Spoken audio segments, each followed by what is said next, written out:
normally don't come to stuff like this because it hasn't been working. But tips are up.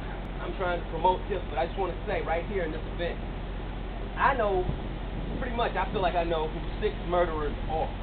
Community people tell me. 5 in Missouri, 1 in Kansas. And all those are being worked on. I'm glad that the relationships are building with the prosecutors, the police, and the police department and city officials. But I just want to say one thing here. There's a disconnect, and it's a real disconnect between black males and this system. And that has to be addressed, because if we look around this crowd, it's mostly media, public officials, and women. No young black males. Those homicides that I've given tips for, a lot of those people will not come forward. They'll tell me, but they're not going to tell the system, or they're not going to sit down and make a report. We got to work on that. All I'm saying here is that I blog about crime every day. People call me every day about crimes. I was a victim I asked to come down here. She was shot. Her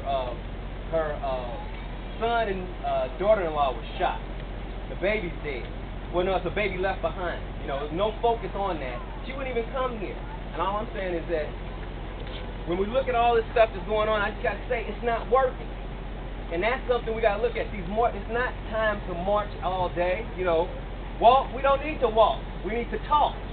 And we need to open up an avenue where the community will talk. That's the major problem, because prayer vigils, you can pray all day, but without action, it's not going to work. I've been to so many prayer vigils, I feel like I should walk on water by now. I don't go anymore. And all I'm saying is, we need to step back and look at this system. I appreciate you, and I'm thanking you for doing this, but also as we look at all this stuff, there's 83 homicides. I only came today because I wasn't going to come. 2 more homicides right now. That's the only reason I came here. We got to get a system whereas, look at this issue of how can we get cooperation between the community, because we just stand up here and say, okay, we got this, we got this. What we have is not working.